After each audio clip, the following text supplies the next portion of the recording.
여기 변호사 부모님을 둔 그녀는 많은 이들의 부러움을 받고 있습니다.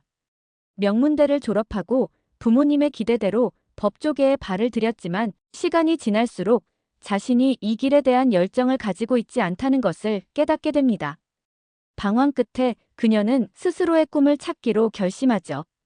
하지만 부모님께서는 쉽사리 그녀의 선택을 인정하지 않습니다. 안정적인 미래를 포기하는 것이 이해되지 않았고 그녀가 다시 원래의 자리로 돌아오길 바랬지요. 그러나 그녀는 용기를 내어 자신만의 길을 찾아 나섭니다. 그리고 예상치 못한 곳에서 전혀 새로운 꿈을 만나게 되죠. 그녀의 선택이 어떻게 삶을 변화시켰을까요? 지금부터 그녀의 특별한 이야기를 전해드립니다. 구독과 좋아요는 사연을 전하는데 큰 힘이 됩니다. 안녕하세요. 25살 에임이라고 합니다. 저는 요즘 계속 고민에 빠져 있어요. 어디선가부터 길을 잃은 것 같은 기분이 들거든요. 저는 뉴욕에서 변호사로 활동하는 부모님 밑에서 자랐습니다. 어릴 적부터 주변에서 예쁘다는 말을 많이 들었고 친척들도 부러워하면서도 한편으로는 살짝 질투 어린 시선으로 바라보곤 했습니다. 하지만 저는 그런 칭찬들이 제 삶을 특별하게 만들어주지는 않는다는 걸 일찍부터 알고 있었죠. 부모님께서는 언제나 제가 최고의 길을 가길 바라셨어요. 좋은 학교, 좋은 성적, 그리고 당연히 좋은 직업까지 저는 그 기대에 맞춰 열심히 노력했고 결국 명문대에 입학해 법을 전공했습니다. 부모님께서는 당연히 제가 변호사가 될 거라 생각하셨고 법조계에서 성공하는 모습을 바라셨어요. 그런데 문제는요, 저는 법을 사랑하지 않았다는 것입니다. 책을 펼치면 글자들이 머릿속에서 겉돌았고 판례를 외울 때마다 이게 정말 내가 원하는 삶일까? 하는 의문이 끊임없이 들었어요. 졸업을 하고 나서도 갈피를 잡지 못한 채 방황했고 그런 저를 보며 부모님께서는 몹시 실망하셨죠. 어머니께서는 크게 한숨을 쉬셨고 아버지께서는 신문을 넘기며 아무 말 없이 고개를 저으셨죠. 부모님께서는 법조계에서 성공하는 모습을 기대하고 계셨지만 저는 그 기대를 따라갈 자신이 없었습니다. 다들 힘들어도 참고 견디면서 살아가는 거라고 부모님은 말씀하세요. 그 말이 틀린 건 아니라는 걸 알면서도 제 안에서는 이상하게도 정말 참고 견뎌야 하는 것인지 질문이 떠나질 않았어요. 저는 단순히 힘든 게 아니라 진짜 제가 원하는 게 무엇인지 알고 싶었던 것뿐이었죠. 저는 어릴 때부터 조용한 성격이었어요. 감정을 크게 드러내기보다는 혼자서 생각하는 걸 좋아했고 책을 읽거나 일기를 쓰면서 마음을 정리하는 편이었죠. 법 공부를 하면서도 틈틈이 문학 작품을 읽곤 했어요. 사실 사람들의 이야기를 듣고 그 감정을 글로 풀어내는 걸 좋아했어요. 그래서일까요? 저는 법조계보다는 문학 예술 혹은 사람들의 삶과 감정을 깊이 있게 다룰 수 있는 일이 더 끌렸어요. 하지만 부모님께 이런 이야기를 하면 돌아오는 말은 뻔했어요. 그럴 때마다 저는 점점 더 제 안으로 숨게 되었어요. 고민이 쌓이다 보니 점점 사람들과의 연락도 줄어들고 집 밖으로 나가는 일도 줄었어요. 요즘은 뉴욕의 도서관에 가서 조용히 책을 읽거나 카페에서 아무 생각 없이 사람들을 구경하는 게 제게는 가장 편한 시간이 된 것 같아요. 가끔은 뉴욕을 떠나 아무도 저를 모르는 곳에서 새롭게 시작하고 싶다는 생각도 해요. 전혀 다른 환경에서 부모님의 기대도 사회적인 시선도 신경 쓰지 않고 살아보고 싶었어요. 사실 저는 오랫동안 부모님의 기대에 맞춰 자랐어요. 하지만 어느 순간부터 나만의 인생을 찾고 싶었죠. 그러던 어느 날 어릴 적부터 관심 있던 요리를 제대로 배워보겠다고 결심했어요. 단순한 취미가 아니라 제 삶을 걸고 도전해보고 싶었거든요. 그런데 이 이야기를 부모님께 꺼내는 순간 예상보다 훨씬 강한 반대에 부딪혔어요. 저희 집은 그날 이후로 찬바람이 쌩쌩 불 정도로 분위기가 싸늘해졌지요. 명문대까지 나와서 변호사도 될 수 있는데 요리라니요. 어머니의 목소리는 단호했고 집안 공기는 얼어붙은 듯 무거웠어요. 아버지는 말없이 고개를 저으셨어요. 부모님은 언제나 제게 안정적인 미래를 원하시죠. 법조계에서 성공한 모습만이 부모님이 생각하는 이상적인 딸의 모습이었어요. 하지만 저는 그 기대를 따르는 게 행복하지 않았어요. 어쩌면 저는 아주 어릴 때부터 요리를 좋아했던 것 같아요. 바쁜 부모님 대신 가정부 아주머니가 해주신 따뜻한 음식이 제겐 가장 소중한 기억이었거든요. 학교에서 힘들었던 날도, 친구와 다퉈서 속상했던 날도 따뜻한 밥 한 끼를 먹으면 마음이 풀리곤 했어요. 그래서인지 누군가에게 그런 사람이 되고 싶다는 생각을 했던 것 같아요. 성공한 커리어우먼이 되는 것보다 따뜻한 밥을 직접 차려줄 수 있는 평화로운 엄마가 되고 싶었어요. 어쩌면 부모님의 빈자리가 커서 그런 엄마가 곁에 있었으면 좋겠다고 생각했을지도 모르겠네요. 부모님의 반대를 무릅쓰고 저는 독립을 결심했어요. 작은 식당에서 요리사로 일하며 하나씩 배워나갔고 틈틈이 아르바이트를 하며 돈을 모았죠. 그렇게 모은 돈과 대출을 받아 뉴욕에 작은 가게를 열게 되었어요. 처음엔 정말 설렜어요. 제 요리를 손님들에게 선보일 수 있다는 생각에 가슴이 뛰었죠. 하지만 현실은 기대와 너무 달랐어요. 오픈 첫날, 저는 설레는 마음으로 주방을 정리하고 손님을 맞을 준비를 마쳤어요. 그런데 몇 시간이 지나도 가게 문을 여는 손님이 없었어요. 하루, 이틀, 그리고 몇 주가 지나도 상황은 나아지지 않았어요. 재료비는 점점 부담이 됐고 가게 임대료 납부일이 다가올 때마다 가슴이 조여왔어요. 저는 매일 늦은 밤까지 가게를 지키며 손님을 기다렸지만 현실은 냉정했죠. 어쩌면 부모님 말씀이 맞았던 걸까요? 한동안 제 결정을 후회했어요. 너무 쉽게 생각한 것일 수도 있었죠. 저는 결국 더 이상 버틸 수 없는 상황이 되어 가게를 정리해야 했어요. 텅 빈 가게를 바라보는데 너무 허무했어요. 간절했던 꿈이 이렇게 무너질 수도 있다는 게 믿기지 않았습니다. 그런데 가게 문을 닫고 나니 오히려 냉정하게 생각할 수 있었어요. 실패의 원인을 곰곰이 분석해봤죠. 그리고 한 가지 깨달았어요. 저는 요리를 좋아하지만 너무 좁은 세계 안에서만 움직이고 있었다는 걸요. 그래서 저는 다시 도전하기로 했어요. 뉴욕이 아닌 완전히 새로운 환경에서 다양한 나라의 음식을 배우고 연구해보기로 결심했어요. 실망하신 부모님의 표정을 아직도 잊을 수 없었죠. 걱정이 뒤섞인 눈빛, 차마 붙잡지도 못한 채 등을 돌리셨던 모습. 어떻게든 성공해야만 했어요. 처음에는 일본을 선택했습니다. 오래전부터 일본의 정갈한 가이세키 요리와 신선한 초밥, 정제된 미식 문화를 직접 경험해 보고 싶었죠.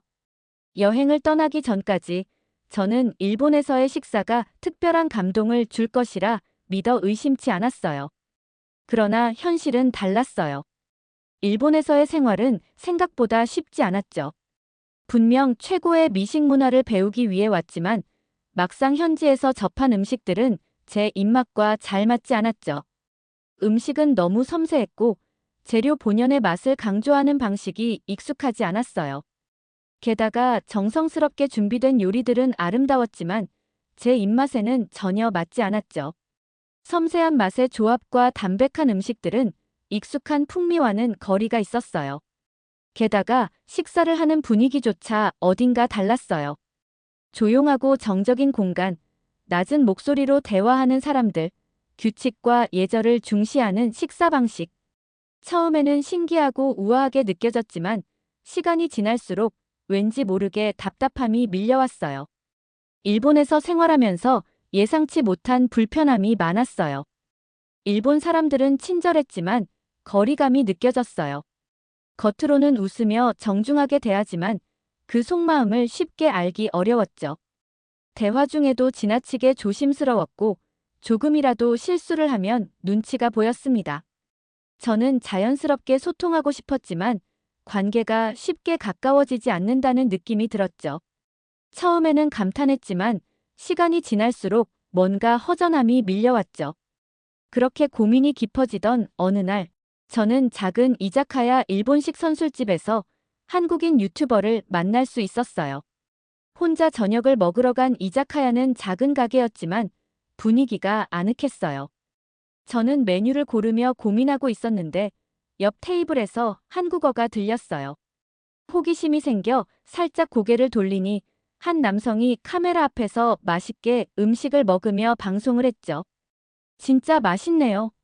국물이 끝내줘요. 그는 유튜브 라이브 방송을 하고 있었고 화면 속에는 수천 명의 시청자들이 채팅을 남기고 있었어요. 활기차게 음식을 소개하며 시청자들과 소통했죠. 그 모습이 낯설면서도 신기했어요. 그는 단순히 음식을 맛있게 먹으며 그 순간을 진심으로 즐겼어요. 일본의 조용한 식사 분위기와는 전혀 달랐고 그 에너지가 저에게까지 전달되었어요. 그러다 문득 그는 카메라를 끄고 저를 바라보며 웃으며 말을 했어요. 혼자 여행 중이냐는 뜻밖의 인사에 당황했지만 저는 가볍게 웃으며 고개를 끄덕였어요. 일본 음식 공부하러 왔다고 하니 어떤 요리인지 궁금해했죠. 그의 친근한 태도 덕분에 저는 자연스럽게 이야기를 털어놓게 되었어요. 사실 미국에서 음식점을 운영했었는데 망했어요. 저는 잠시 말을 멈추고 맥주를 한 모금 마셨어요. 그동안 아무에게도 쉽게 말하지 못했던 이야기잖아요. 그래서 일본 요리를 배우러 왔고 일본 음식이 세계적으로 인정받는 이유가 있을 거라고 생각을 전했지요. 그는 제 이야기를 진지하게 듣더니 하지만 일본 음식이랑 본인의 스타일이 다르다면 배우는 게 도움이 되는지 조용히 웃으며 말했죠. 그의 말에 순간 말문이 막혔어요. 지금껏 한 번도 그렇게 생각해 본 적이 없었거든요. 혹시 한식을 배우는 것도 어떠냐며 스마트폰을 꺼내 사진을 보여주었어요. 김치찌개, 불고기, 비빔밥, 삼겹살, 닭갈비 한국의 다양한 요리들이 화면 속에 펼쳐졌어요. 먹음직스럽게 양념이 배인 고기, 자글자글 끓고 있는 찌개, 푸짐한 반찬들이 차려진 상차림은 한국 음식은 달라 보였어요. 정성이 들어가 있었고 그냥 맛있는 음식을 만드는 게 아니라 함께 나누는 과정이 중요하다는 그의 말이 제 가슴에 와닿았어요. 제가 음식점을 운영하면서 가장 힘들었던 것은 요리보다 사람들과 소통하는 법을 몰랐던 것이었죠. 이자카야를 나서면서 저는 한국 유튜버와 SNS를 교환했어요. 한국에 오면 진짜 맛있는 한식집을 소개해준다고 말했죠. 그날 밤 저는 호텔방에서 한국 음식과 문화에 대해 검색하기 시작했어요. 한국의 전통시장, 다양한 문화, 그리고 사람들이 둘러앉아 음식을 나누는 모습들이 눈에 들어왔어요. 딱 제가 원했던 건 바로 이런 분위기였어요. 일본에서 배운 요리는 훌륭했지만 어딘가 저와 맞지 않는 느낌이었다면 한국 음식은 따뜻했고 사람들과 함께 나누는 즐거움이 있었죠. 저는 더 이상 혼자 외로운 식사를 하고 싶지 않았어요. 사람들과 함께 음식을 나누고 문화를 경험하고 그 안에서 따뜻함을 느끼고 싶었답니다. 그렇게 저는 다음 행선지를 한국으로 정했어요. 한국에 도착한 후 저는 그 유튜버의 추천을 받아 서울의 전통시장에 갔습니다. 그리고 거기서 처음으로 청국장을 만났어요. 강한 냄새에 당황했지만 용기를 내어 한 입 먹어보았죠. 그리고 그 순간 저는 묘한 맛을 느낄 수 있었어요. 이건 단순한 음식이 아니고 깊이 있는 맛인 걸 알 수 있었죠. 한국에서의 첫 식사는 저를 완전히 새로운 세계로 이끌었어요. 그 뒤로도 순두부찌개, 김치찌개, 제육볶음 등 다양한 한식을 맛보며 한식이 단순한 요리가 아닌 문화와 정성이 담긴 음식이라는 것을 깨닫게 되었어요. 1년을 방황했죠. 드디어 한국에서 배운 정성과 따뜻한 마음을 가득 담아 저는 뉴욕 한복판에 작은 한식당을 열었어요. 하지만 솔직히 말하면 처음엔 걱정이 많았어요. 과연 뉴욕에서 한식이 제대로 통할까? 김치찌개의 얼큰함과 청국장의 깊은 풍미를 낯설어하진 않을까? 매일 밤 메뉴판을 들여다보며 고민하고 손님들의 반응을 하나하나 살펴야 했어요. 그러나 그 걱정은 기우였죠. 음식점이 문을 연 지 얼마 되지 않아 가게 앞에는 길게 줄이 늘어났어요. 처음엔 호기심에 찾아온 손님들이었지만 한 번 방문한 사람들은 다시 찾았어요. 뜨거운 국물 한 모금에 정성스럽게 양념된 불고기 한 입에 그들은 한식이 주는 깊은 맛과 따뜻한 온기를 경험했어요. 어느 날 평범해 보이는 한 손님이 가게를 찾았어요. 간단한 카메라 장비를 챙겨온 그는 뉴욕에서 활동하는 유명한 맛집 유튜버였죠. 그는 조용히 된장찌개와 갈비찜을 주문했어요. 그리고 식사를 하면서 연신 감탄을 터뜨렸죠. 그는 자신의 유튜브 채널에 내 가게를 소개하는 영상을 올렸어요. 뉴욕에서 만난 한국의 맛이라는 제목의 영상은 단숨에 수십만 조회수를 기록하며 화제를 모았습니다. 다음 날부터 가게 앞엔 새로운 손님들이 줄을 서기 시작했어요. 저는 가슴이 벅차 올랐습니다. 그렇게 한 식당은 예상보다 훨씬 큰 성공을 거두었습니다. 단순한 음식점이 아닌 사람들이 모여 함께 이야기하고 문화를 나누는 공간이 되었어요. 한식이 단순한 유행이나 트렌드가 아니라 세계적으로 사랑받을 수 있는 음식이라는 것을 몸소 경험하는 순간이었습니다. 이제 저는 단순히 한식당을 운영하는 것에서 더 나아가 한식을 널리 알리는 일에 힘쓰고 있습니다. 그리고 그 여정에 함께하는 사람이 있습니다. 바로 일본에서 처음 만났던 그 한국인 유튜버입니다. 우리는 우연한 만남을 계기로 인연이 되었고 지금은 함께 힘을 모아 한식을 전 세계에 알리는 콘텐츠를 제작하고 있습니다. 단순한 먹방이 아니라 한식의 역사와 문화, 그리고 각 요리에 담긴 이야기를 전하는 프로그램을 만들고 있습니다. 뉴욕뿐만 아니라 세계 곳곳을 여행하며 한식을 알리고 사람들에게 맛보게 하는 프로젝트도 시작했죠. 한식은 단순한 음식이 아니에요. 그것은 문화이며 따뜻한 온정이고 사람을 이어주는 다리였죠. 시간이 지나면서 부모님도 점차 저의 진심을 알아주셨어요. 이제는 오히려 응원해 주십니다. 처음에는 혼자라고 생각했던 길이었지만 결국 부모님의 이해와 응원을 받으며 나아가고 있습니다. 시장 골목에서 청국장을 처음 맛보던 날, 서툰 솜씨로 된장찌개를 끓이던 날, 한식당 사장님께서 정성 가득한 요리법을 전수해 주시던 순간들. 이 모든 것들이 제 삶을 바꾸어 놓았어요. 이제 저는 새로운 목표를 향해 나아가고 있습니다. 한식당을 운영하는 것에서 나아가 더 많은 사람들에게 한식의 진정한 가치를 알리고 싶습니다. 이제 저희 식당은 뉴욕에서 청국장 솔솔 나는 식당으로 불리며 많은 사람들에게 사랑받고 있어요. 처음엔 청국장의 강한 향을 낯설어 하던 손님들도 어느새 그 깊고 구수한 맛에 매료되었습니다. 그리고 그들에게 한식은 단순한 음식이 아니라 따뜻한 정성과 온기가 담긴 경험이었어요. 그러던 어느 날, 한 신문에 제 이야기가 실렸습니다.